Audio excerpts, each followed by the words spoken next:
വചനമൊഴി March 19. വചനഭാഗം 2 Korinthos 10:3-11, മത്തായിയുടെ സുവിശേഷം 1:18-25.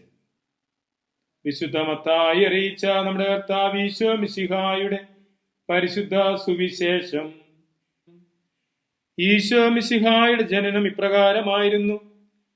അവന്റെ മാതാവായ മറിയവും യൗസേപ്പും തമ്മിലുള്ള വിവാഹ നിശ്ചയം കഴിഞ്ഞിരിക്കെ അവർ സഹവസിക്കുന്നതിനു മുൻപ് അവൾ പരിശുദ്ധാരൂപിയാൽ ഗർഭിണിയായി കാണപ്പെട്ടു. അവളുടെ ഭർത്താവായ യൗസേപ്പ് നീതിമാനാകയാലും അവളെ അപമാനിതയാക്കാൻ ഇഷ്ടപ്പെടായികയാലും അവളെ രഹസ്യത്തിൽ ഉപേക്ഷിക്കാൻ തീരുമാനിച്ചു.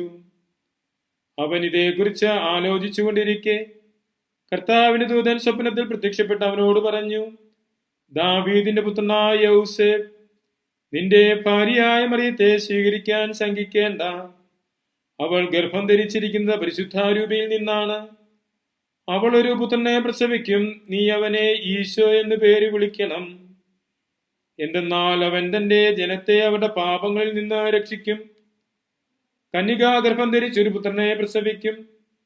ദൈവം നമ്മോടുകൂടെ എന്നർത്ഥമുള്ള എമ്മാനുവേൽ എന്നവൻ വിളിക്കപ്പെടും എന്ന് കർത്താവ് പ്രവാചകൻ മുഖേന അരുളി ചെയ്തത് പൂർത്തിയാകാൻ വേണ്ടിയാണ് ഇതെല്ലാം സംഭവിച്ചത്.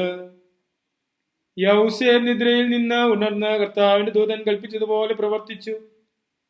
അവൻ തന്റെ ഭാര്യയെ സ്വീകരിച്ചു. പുത്രനെ പ്രസവിക്കുന്നതുവരെ അവൻ അവളെ അറിഞ്ഞില്ല.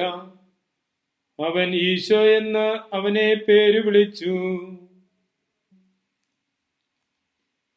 ഈശോയിൽ സ്നേഹമുള്ളവരെ, ഇന്ന് വിശുദ്ധ യൗസേപ്പ് പിതാവിന്റെ മരണത്തിരുന്നാൾ ആചരിക്കുകയാണ്. ദൈവപുത്രൻ ഈ ഭൂമിയിൽ മനുഷ്യനായി അവതരിച്ചപ്പോൾ ദൈവപുത്രന്റെ വളർത്തുപിതാവാകുവാൻ പ്രത്യേക ദൈവവിളി ലഭിച്ച ആളായിരുന്നു വിശുദ്ധ യൗസേപ്പ്. ദൈവകുമാരൻ പിറന്ന കുടുംബത്തെ സംരക്ഷിക്കുന്നതിനു വേണ്ടിയും മനുഷ്യനായി പിറന്ന ദൈവകുമാരനെ സംരക്ഷിക്കുന്നതിനു വേണ്ടിയും പ്രത്യേകം വിളിക്കപ്പെട്ട മാർ യൗസേപ്പ് ഇന്ന് കുടുംബങ്ങളുടെ സംരക്ഷകനും പാലകനുമാണ്. നമ്മുടെ കുടുംബങ്ങളെ യൗസേപ്പ് പിതാവിന്റെ മധ്യസ്ഥം വഴി ദൈവപിതാവിന്റെ സന്നിധിയിൽ സമർപ്പിക്കുവാൻ ഇന്ന് പ്രത്യേകമായിട്ട് നമുക്ക് പരിശ്രമിക്കാം. അതോടൊപ്പം തന്നെ ദൈവികമായ വിളി സ്വീകരിച്ച് തൻ്റെ കർത്തവ്യം വിശ്വസ്തയോടുകൂടി നിർവഹിക്കുന്നതിന് തന്നെ സമർപ്പിക്കുന്ന യൗസേപ്പിനെ നമുക്ക് മാതൃകയാക്കാം. യൗസേപ്പ് ദൈവിക കാര്യങ്ങൾ നിർവഹിക്കുന്നതിന് വേണ്ടി അവിടുത്തെ സന്നിധിയിൽ ധ്യാനാത്മകമായി സമയം ചെലവഴിക്കുന്നത് കാണുന്നത്. മറിയം താനുമായി സഹവസിക്കുന്ന മുൻപേ ഗർഭവതിയായി എന്ന് അറിഞ്ഞ യൗസേപ്പ് തന്റെ ജീവിത പ്രതിസന്ധികളെ കുറിച്ച് ധ്യാനിക്കുകയാണ്. തമ്പുരാന്റെ സന്നിധിയിൽ ധ്യാനിച്ചത് മൂലം തമ്പുരാന്റെ പക്കൽ നിന്ന് തന്നെ അതിനെക്കുറിച്ചുള്ള ദൈവിക വെളിപ്പെടുത്തലുകൾ ലഭിക്കുന്നു. ദൈവിക വെളിപാടുകൾ സ്വീകരിക്കുന്ന യൗസേപ്പ് പൂർണ്ണ ഹൃദയത്തോടെ ദൈവിക പദ്ധതിയോട് സഹകരിക്കുന്നു. മിശിഹായെ സ്വീകരിക്കുന്നു. മറിയത്തെ സ്വീകരിക്കുന്നു. മറിയത്തിലൂടെ ലോകത്തിന് നൽകപ്പെട്ട മിശിഹായുടെ വളർത്തുപിതാവായി മാറുന്നു.